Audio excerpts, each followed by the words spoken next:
Hello, ladies and gentlemen, and welcome to the post show for Sheffield Wednesday versus Millwall. It's me, Dexterity Box, as you can see here, and we've got Punk Chef 41, and we should be in sync this week. Everything should work this time.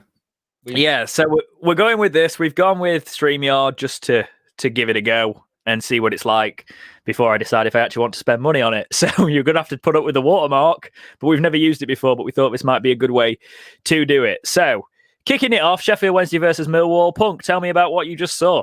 A very average game, but it was a game where we had chances and we're still not taking them. And it's getting to that point where I'm getting really sick and tired of saying it, and they need to kick on.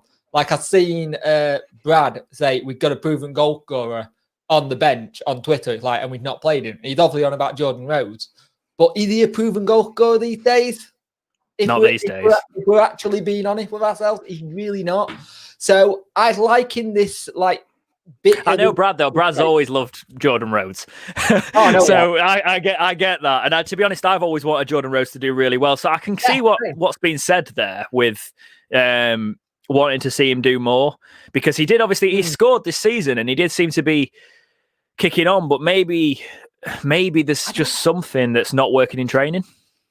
It just seems like every manager that come in hasn't seemed to get it right out of him, or they've seen something that just doesn't fit their system. And it's a shame, because it's the typical thing. We always say we want to get this player in on transfer. We always link, we get him, and then it just doesn't work for whatever reason. It just seems like the Wednesday way.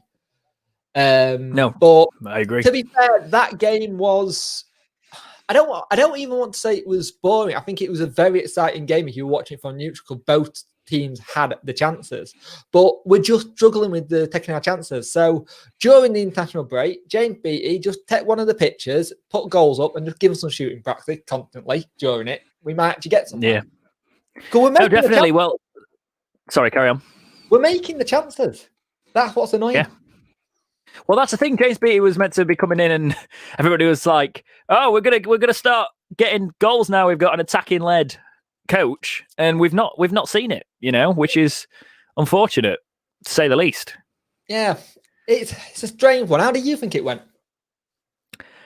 Well, the parts I saw when obviously we went down for a little while today, but we started off positive. An attack pretty much straight away with Kachunga split in the middle with reach to the left and then Kachunga goes for that chance. So we had an early opportunity. So it was like we were trying to go for it, which I like to see.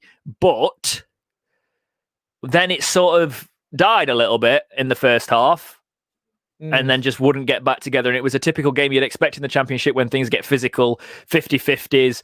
In the middle of the park, a lot of that. And that's how the second half, that's what disappointed me, the way we came out the second half. We came out and it was the same way we'd been finished in the first half. Very slow. And until I think it was probably 20 minutes before the end, that's when I was like, Jesus Christ, we're actually playing football. Yeah. And that was a different... Go on.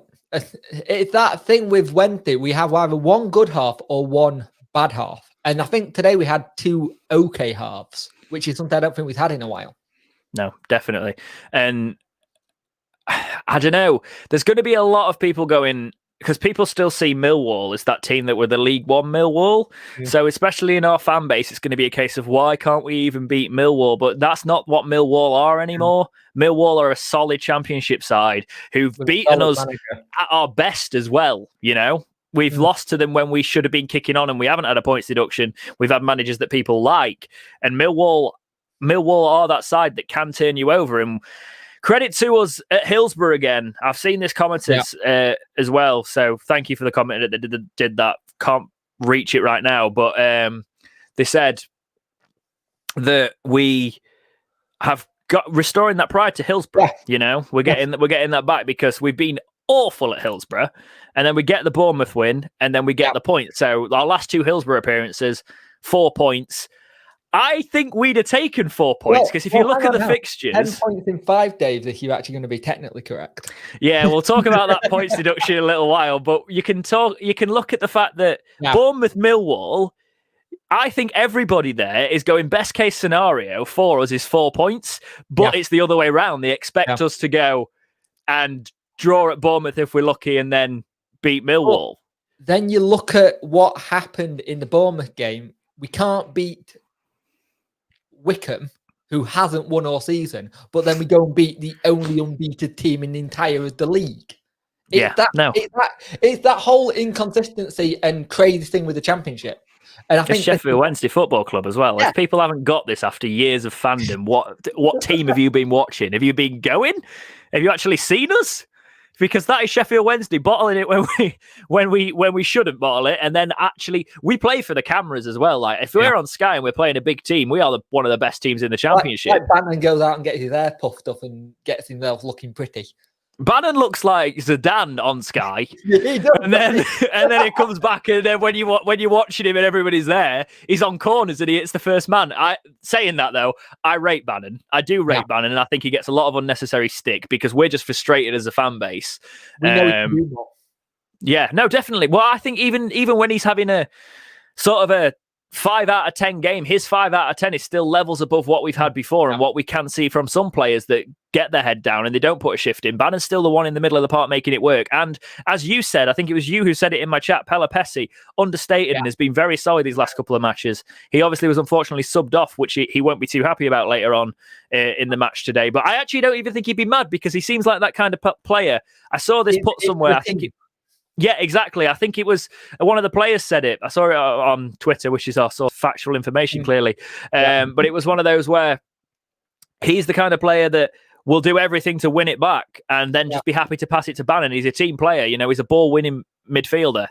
I can see Felix says... I have a funny feeling with Pelopessi. Having someone like Massimo in the dressing room has helped him a lot, just showing that he's not the only one doing it now, so he can pick up from him because they both got similar trait where they're similar position, but you see they both don't go for glory, they just want to do it for the team. And I think it feels like we've got more of a team of players now than a team of individuals like we had later on in the season when it was Fletcher, Fortieri and co. It felt like individual. We're starting to see something where a bunch of players and playing for the team. And it's why I like Windass. Windass is just running for everything. And the thing is, whatever did happen, it seems like it's been completely ironed out, everything sorted kind of thing. And we're just starting to look like we can push on. You saw the reaction from the players from what got tweeted out by Wednesday midweek, which we're going to talk about later. There's a buzz. That buzz there now. They're not having to think we're going to have to grind this out now. They kind of got a thing going, right, we can push on now. And you saw that a little bit today. Where definitely. Wildsmith kicking is poor, but it's going to get better. But he looked good. He looked good again. And for me, with Wildsmith, it's his organisation. It's his. We haven't had an organiser since obviously Westwood, and if he's not going to play Westwood, Wildsmith for me organises that back line better. Yeah. And that defence, especially a 3 at the back, the way you've got to work in that system, you've got to be consistent with that. I will look at Felix's comment here saying Bannon got man of the match, which is interesting. He keeps getting man of the match. FIFA, please give him in form. I'm trying to use him in my ultimate team in silver squads. So please, for the love of God, give him a silver in form. That would be helpful. But thank you, Felix, for your comment. Obviously, we can show comments a little bit more now, which we will try and do a little bit. And we will look at this comment now from OJM saying, Dex and Punk, big question.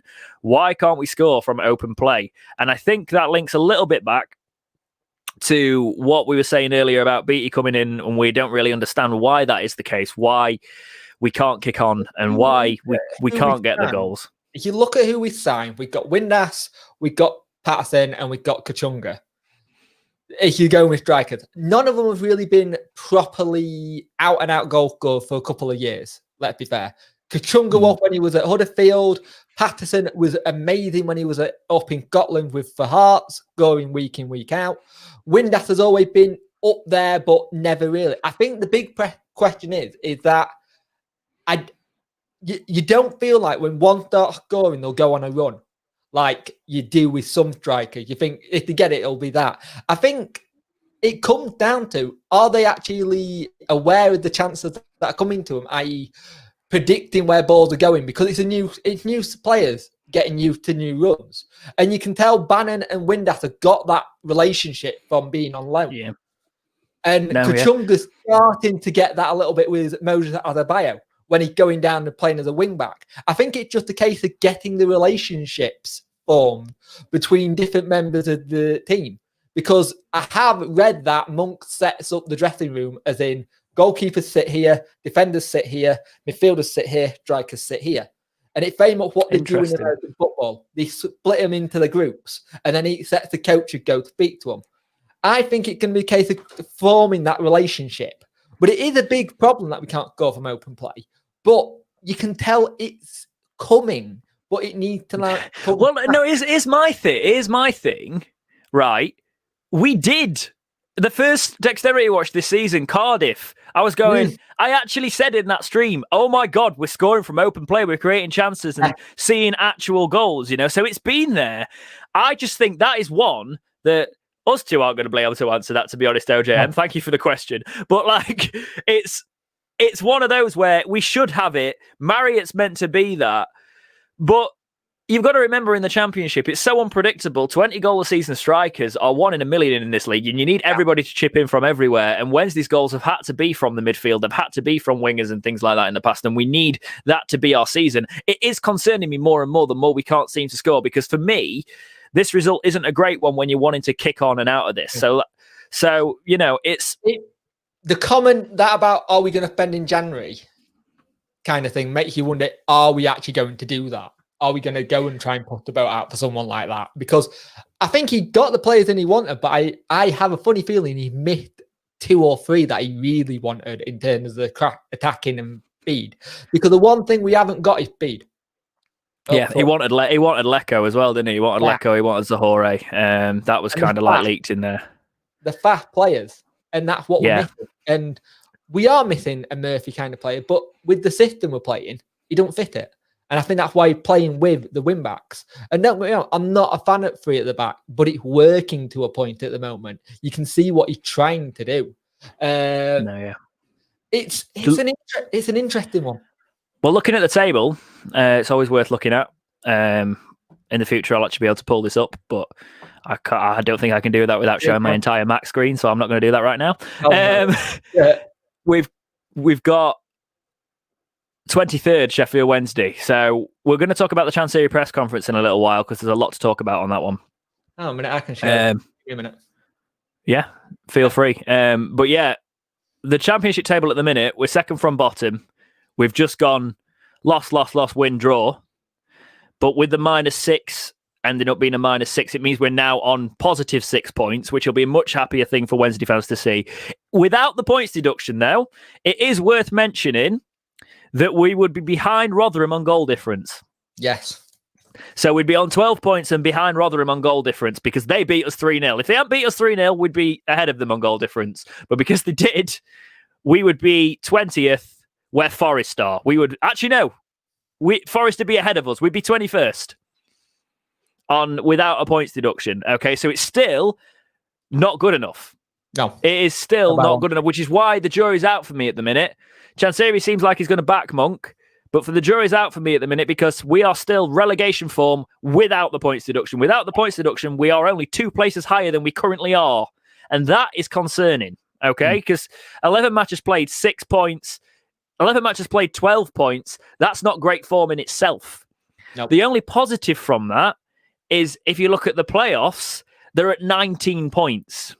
So we'd be looking at this as a glass half full situation if we hadn't had the points deduction. 12 points, we'd be like, well, we're only 7 points off the playoffs. We need a run. Yeah, we do. Without this, we are still only 13 points off the playoffs, right? With our points deduction. So if you look at it, if we go on a run, it's doable. But that's not going to happen. I still think realistically, we're aiming for bottom mid-table or just getting out of relegation this season. We're still in a relegation scrap, especially with our form. Yeah, definitely. There's something that doesn't seem right, if that makes sense. And I agree with Carl saying we missed Harris a little bit. But I also think we didn't because Harris does give us something going forward. but I don't think he got that finished product. He dropped his shoulder too much and cuts inside when you want him to cross. If that makes sense. Yeah, no. But the thing is, when he first came to us, he was doing that and scoring. That's the thing where I'm like, it only takes confidence with a lot of these players. Confidence players, you need that, you know? You need them to be able to run through and do that. We had Murphy. It's about also managing to get the players into systems that we know that are going to work. And that's the thing. He's trying to get it to work. And how many times have we changed our back four this year due to injuries so far? And you've got to think, we haven't seen Dunkley yet, which I think the back four is possibly going to be Iorfa and Dunkley. And if you think of it, that's going to be huge, especially if we can start getting... Well, we don't even know what Dunkley's going to be like. That's the thing. Let's move on to that Chansiri press conference, and we'll highlight one of the things that was said in the chat about it first. We have got obviously our own notes, we'll read what was actually said in there as well. But Kieran Green says, Chansiri said we are aiming for the playoffs. We got to believe we're all Wednesday, aren't we? So we're talking about our expectations.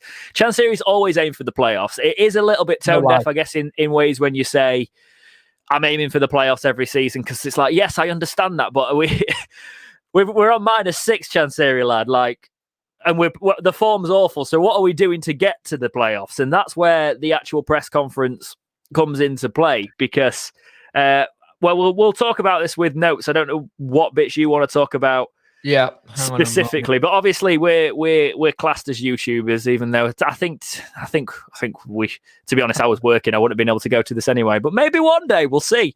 I watched the live blog of this because I had nothing else to do. I didn't have a child to do childcare with, so I thought I'll just do a video on it. So basically, it was a very good press conference in terms of what we got to hear from Chansiri. This is the first time he's properly speaking to the press since he hired Monk.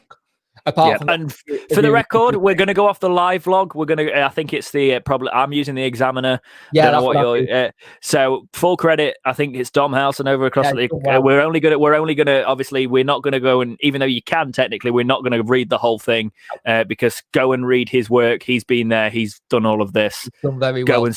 Yeah, it's very well said. So that's the thing we're using for the press conference, and it's how I found out while I was at work what the crack was. It's what I used, and I got pelted for it because apparently Ross Dayton put a video up about it, and I said that's not what he says. I'm reading what the blog said, and both me and Rob Dayton put our videos up at the same time. Well, that's fun. So yeah, let's talk about what you said about the points deduction. So the big thing this week is we got a press conference. Well, we got a press conference, but before that, we got a statement the night before.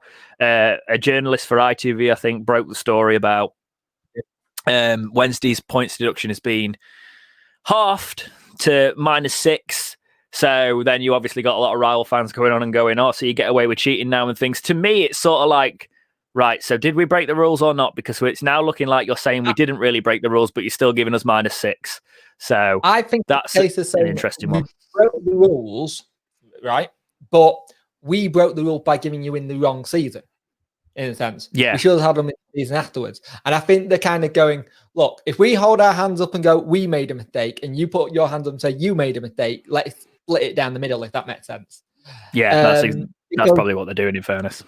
Because if you look at how long they took to do this, the EFL bundled the case from start to finish. And it's a mess. It's been a mess. I agree with what Chansiri said. He doesn't think he did anything. He thought he took all the legal action. And also, just to remember to people, we can only believe what he said that come out of his mouth. I've seen so many people saying that rubbish and stuff, but this is the reason he doesn't speak to the media or put anything out, because he gets so much abuse. The amount of times I've seen someone turn around and say that his 10-year-old kid had got a flood of emails. Like, Because I'm having to say this because of the stream and everything tonight. We had a bit of a dramatic stream. If you're the one that's abusing a man and you're sending horrible stuff to him and you're sending stuff to his child, get a grip. Okay, I don't care. I have been a Wednesday fan all my life. And I don't care. And I understand people drink, they get angry. Football's the biggest thing in a lot of people's lives, and especially in harder times, it's harder. But that never gives you the right to go and abuse a man. It never gives you a right to go and abuse his child online. You think, honestly, you can let all your anger out in that. Or if you've got those hateful thoughts, how about you write them down, rip it up and sod it off, rather than putting it on somebody else who's just going about their life. And here's the thing, do what Chansiri said. Email him directly. Yeah, I've emailed him before, and constructively, and I've put in what I've wanted to say. He'd come back and he said, "Yeah, I agree with that. I don't agree with it. I'll explain this to you." Kind of thing. You see, that's good. That's good insight, that Punk, because I've not actually contacted him myself. It's definitely something that I have done on a couple of occasions, and every time I've got a very good email back explaining it and stuff. And the other thing, let's also remember, when he was having this press conference, and then we'll talk about the point deduction in a minute. English isn't his second language. You can tell that. So he does. It isn't his first language. Yeah, I know what you mean. It's he even said, "Oh, your audio's gone." Have my audio gone? It had for a second. It's there. Okay, don't worry. Sorry, I think it was on my screen. It was. He said that it's not his strongest point, his strongest suit at all. And he doesn't speak to the media that often because every time he says something with a wrong inflection or the wrong way, and he gets abuse for it. And what kind of life is living that, But let's actually focus on that. So no abuse, be decent people. Jesus Christ, the world has got enough arses in it. You don't need to add to it, right? So he was talking about the disappointment of the points deduction. He didn't think we did anything wrong. He mentioned we need to accept it at the moment, which says to me, like, we're probably going to put up with this. We'll see if we can do anything more, but kind of like not pushing our luck. That's what it feels like to me. What I've heard is that it's a line under it. Let's just leave it and let's push on. Yeah, no, because exactly. I think he spent far too much time doing it. That's even worth doing. We have to accept it now and we just push on. I thought everything he said about it was well done. He didn't know that it would come in on Wednesday. That was a shock to him and the club. So I think we were all thinking the press conference was going to be about that, or the club was going to be for sale, or something like that.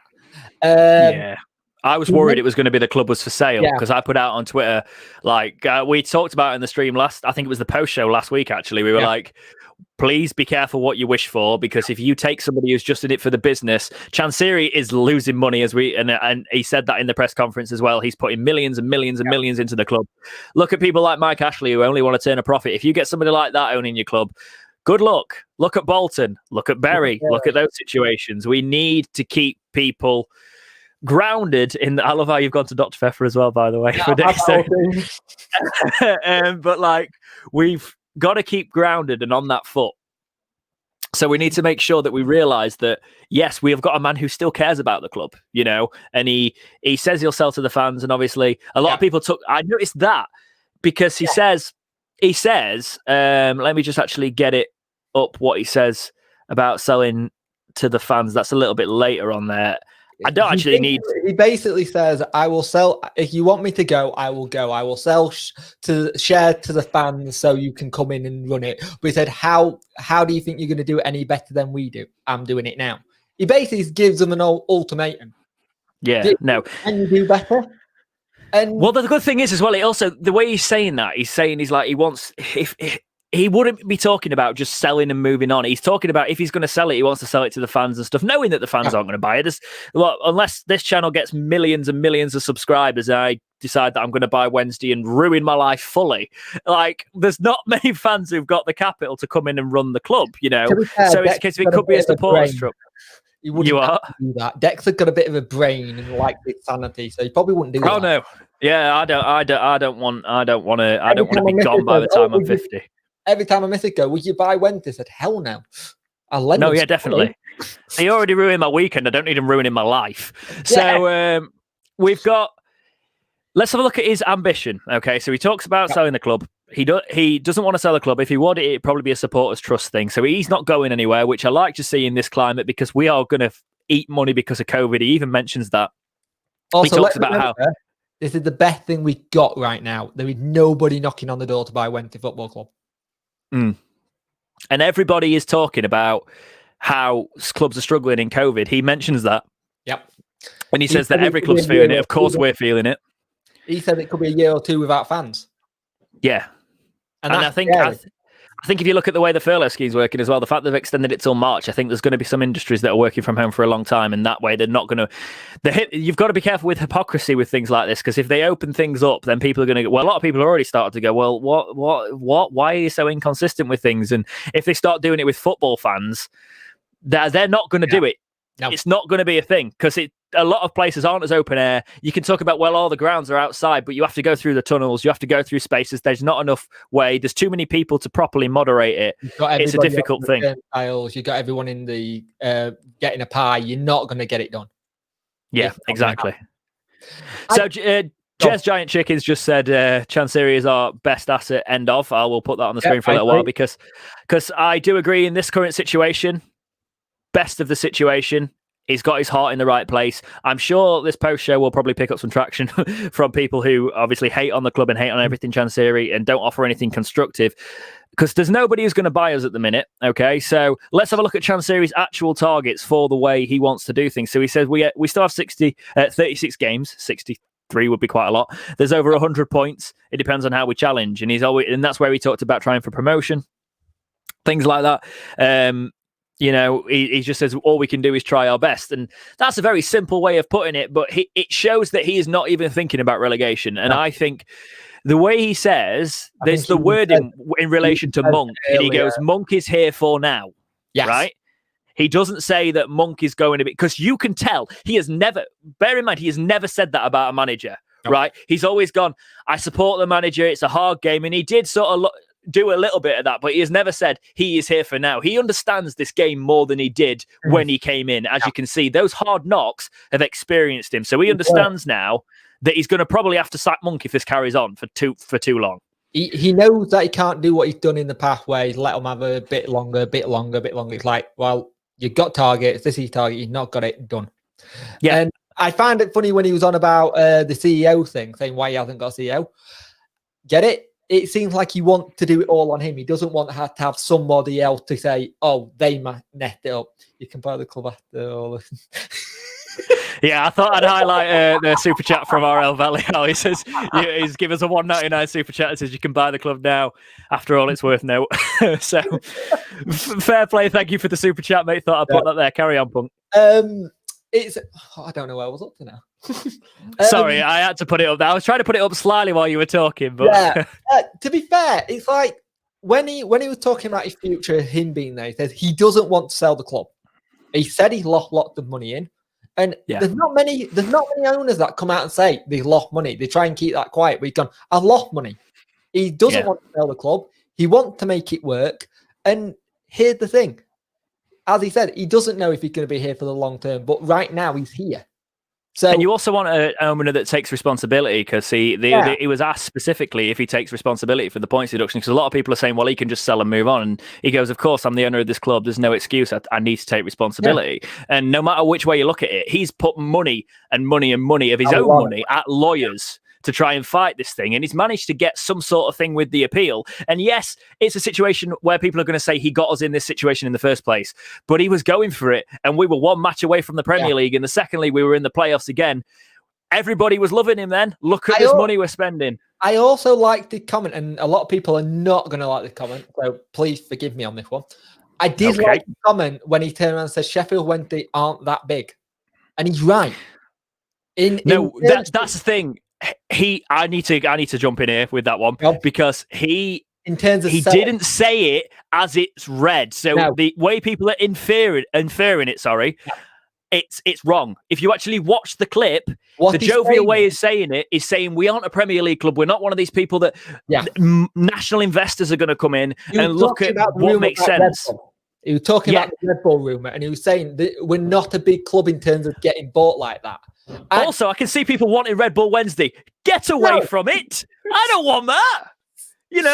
The drinks I don't want that. It's just Tin Pot. For me, it's Tin Pot. You're not taking my club and you're not doing that to it. I don't, because if I cared about the money, and it could happen the same way, because if you look at it, this is what I actually you need to take from the what Chansiri was saying, the way he was saying it, right, was people aren't going to look at us as an attractive investment because Chansiri has come in and he is loaded, right? And he can't do anything. So who is loaded? Yes, they might get different advisors in and have another go at it, but they're still going to be in these financial constraints. So basically what he's saying is it's not attractive to come and buy it because you're buying it with the debt that Chansiri has already done in there. Chansiri actually wants to keep spending money on it, and you're not going to get the people in who want to put the money in when the league do not allow it with financial fair play. Kieran and Carl, it's like, in the context, it got taken out of context so badly because it didn't have the full question.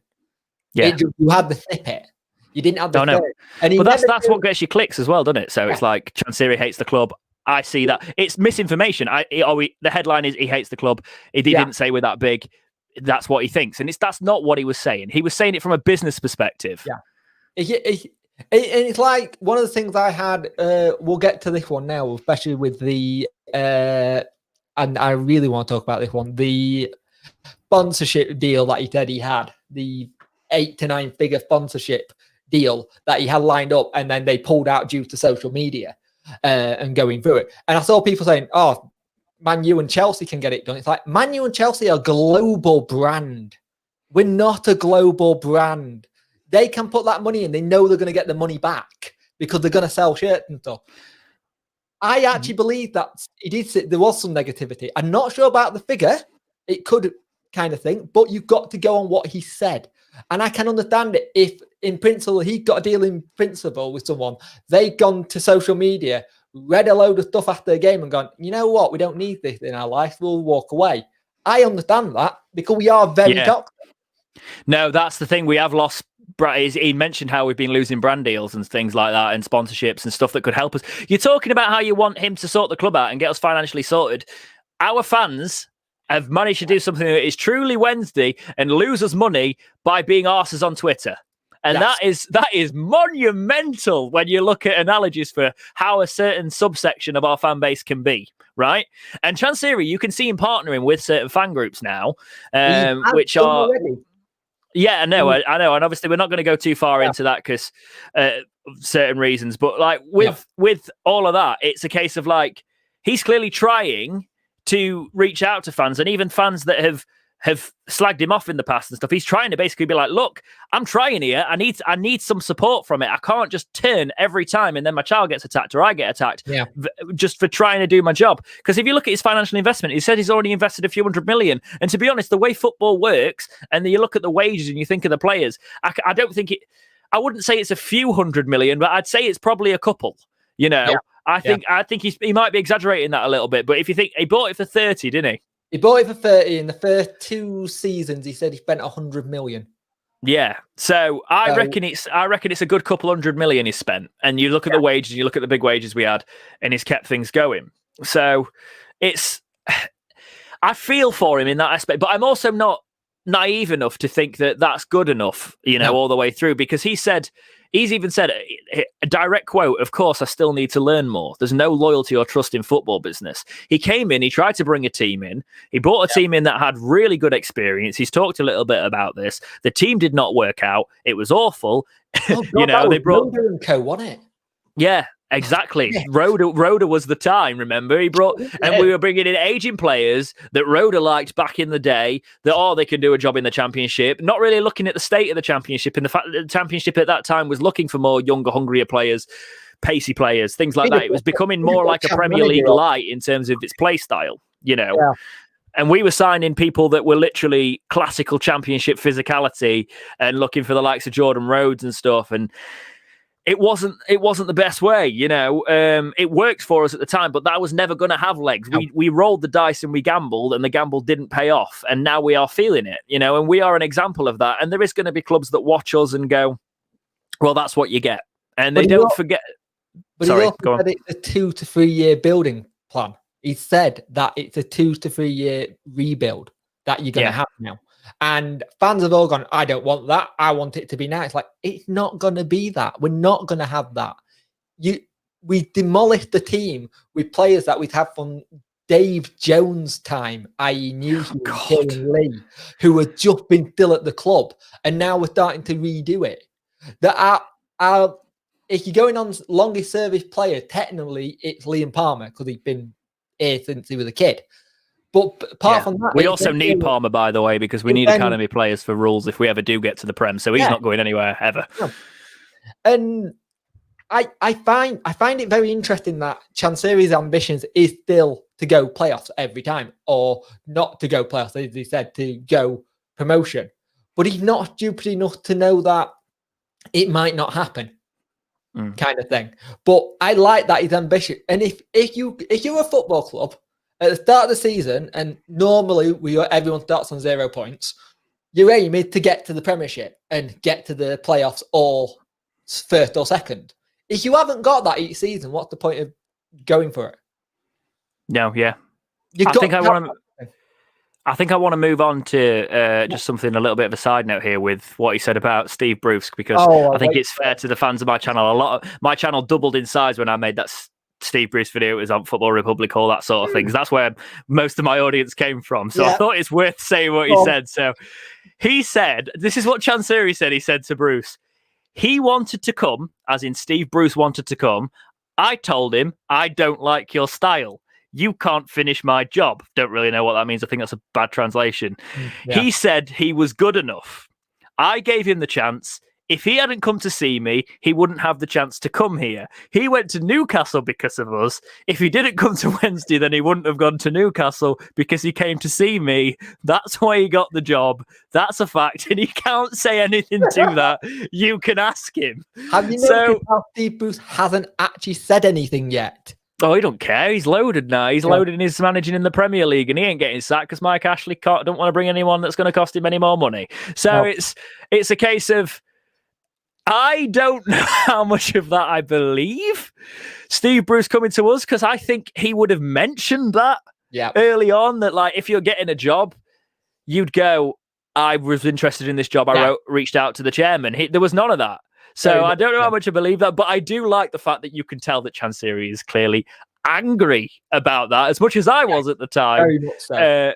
And it's very easy. I think that has been his learning curve. And as we have said previously, you give me 2 seconds. Carry on. Yeah, no worries. We've said previously that Chansiri leaving at that point, Steve Bruce leaving and Chansiri sort of having to try and find a replacement, and it all sort of going downhill from there. That's where Wednesday have come to where they are now. You know, we've tried, and I'll just put myself on the screen for a minute. That's not the right one. Wow. I did really well there. There we go. Hello, guys. But yeah, we've never really recovered from that. And that's the situation we are in with Monk now. We've got Chansiri sitting on that line of being like, I'm not sacking him yet, but I'm ready to sack him. And I think he did the right thing when he brought Bruce in. We needed that type of manager at the time, but we weren't quite ready for the season when Bruce left. And then it's been a downward slope ever since then. So we will move on. Since then. Yeah, I'm going to skip the bits in the press conference where he talks about the fans. We've already touched on stuff like that. Interesting things for the Wednesday fans to be intrigued by is what the situation with contracts is. Chansiri on player contracts. We will talk to them soon. There's nothing yet. Nowadays, everything is about money. Yeah. There's no loyalty. Even some players That's still a dig at Bruce. Oh, yeah. Yeah. Everything's about money. There's no loyalty. How can you get worse than that? Even some players who we helped and support during bad times, and at the end, it's about money. Oh, the other video that's done well for me recently, the Fox, Fletcher and Forestieri video. Oh, yeah. That's literally that, isn't it? We've helped them through bad times. Forestieri, who was done for racism and got the suspension, supported through bad times. I wonder who he's on about. Who do you think he's on about? Or even the amount of money we've given them, like getting their injuries sorted and rebuilding Fletcher's knee so he can now go at Stoke. Yeah, no, definitely. I think the thing is, what this actually came across as for me was a man that doesn't talk to the media that much. It was a 3-hour Zoom call. So fair credit to all the reporters that stayed on that. That's a big slog to go through. Yeah. And yeah. And I think some people like criticising certain journalists and stuff in the chat. At the end of the day, journalists have a job to do, and they do a really good job. Houghton had got better since he'd gone to the examiner. He'd been able to do what he wants. The Star, sadly, the paper that is declining even more. Careful slagging off papers on my channel. I might want to talk to the actual journalists. So, to be fair, the problem with Star is they are struggling to money. Why they're behind the paywall. And I've heard there's some issues with paywall, things like that. I do think the level of journalism for Wednesday is decent though. They do kick on it. But the biggest thing the Star did was go get Joe Cran. Joe Cran is a fantastic journalist. Yeah. I think all around, I think we've got the best coverage for Wednesday at the minute because you've got for me, you've got House and Big, Staten, Cran. You've got all those that are usually the names around that we follow, that we've obviously that usually break the stories, and that's great. And then you've got people on YouTube that are doing a little bit more like us two here, nattering away. You know, you've got the people that are from the fans' perspective that have grown up with it. I have written for things before and done a bit of that, so I can write and I can do that journalistic side if I needed to, but I prefer to obviously do camera stuff, do opinion pieces, things like that, and we have chats. So I think as a Wednesday perspective, you've got everybody on it who's going to talk about it now. And look at this chat, you know, we've got people. We will feature some chats in a bit, guys, so keep them coming. But it's one of those where we have got more interactivity with the fan base, and it doesn't necessarily have to be the club. People can come on YouTube, they can come on these platforms, and they can talk about the club. On certain websites now, where it's a fan forum and stuff, and where they've not got great reputations and stuff.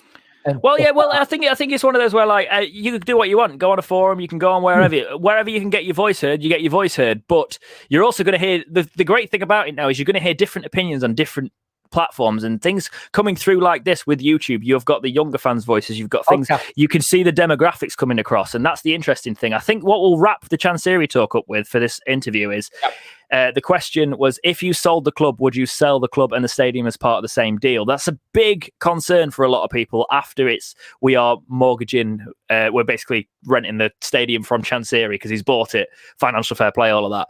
And he said, I want to ask the fans or the media, if you decide to sell the club, you're going to sell the stadium for what? You know? Yeah. So it's like, it's not going to keep the stadium to keep, I don't know what, you know, he's not going to put an ice skating rink in it. He's not, he could use it as a concert venue. It's like me selling my house, but I really want to keep that shed at the bottom of the garden that I can't shift. So can I keep coming in every day? That's a really good analogy. I like that. And he says, of course, you'd need to sell together. So I think fans, you can rest easy on that one. If he's going to sell the club, he's going to sell them both package deal. So that means he's going to have to come in and do that. And Kieran Gray says, "Oi, I'm 43 and I love YouTube." There, that's fair. I wasn't saying it was just an older demographic that's not on YouTube at all. I was just saying that you definitely get a more diverse across the ages and things like that. How the way fans now communicate. Back in the day, it used to be newsletters that you used to get at the ground kind of thing. You pay £3. Then you had fan forums. Now you've got all the like YouTube. And look at how many Wednesday podcasts there are now. There's loads. Yeah. And that's the thing. People have said, "Will you do a Wednesday podcast?" And I was like, "No, because I'll go on a Wednesday podcast if you want me on, guys.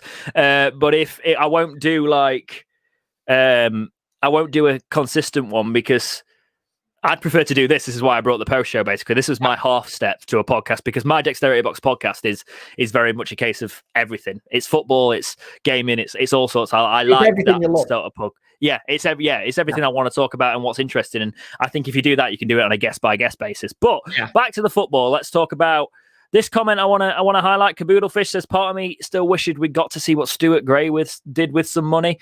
I can't believe that.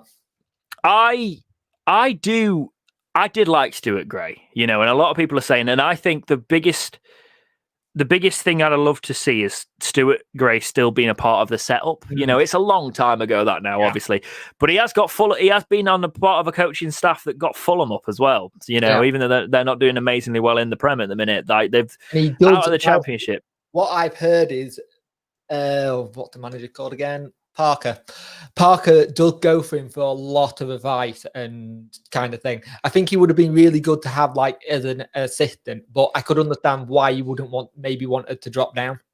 I think if you look at that in context as well, you got to look at the manager we did bring in, and it's the same manager people are crying that we bring back now. you know.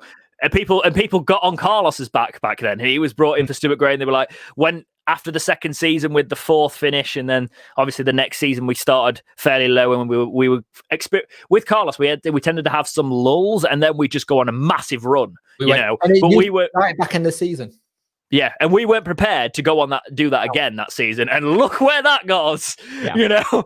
So that's the thing. Like, we've got to be careful what we wish for in these situations. But I am noticing we are going a little bit long, Punk. So because we're going to be doing these most weekends, I think we will wrap it up there because we wanted to mainly talk about the press conference and the Millwall result. 0-0. It's not a bad result, and I took it at the whistle, even though I want the win. I want the win. I think we needed the points. Looking at the opposition, I always knew it was going to be difficult. Any closing thoughts for today, Punk? Just stick with it, and let's all pretty much. I wonder if this will work. Is that working? Fair enough. Yeah, it is working. Nice one. Well, guys, as always, thank you so much for watching. We will see you on the next Dexterity Watch and the next Dexterity Watch post show. Thank you very much, Punk Chef 41. Go subscribe to him. Thank you for joining. I'll see you on the next one, guys. Take care. Like, subscribe, do all those things. See you in a bit. Bye.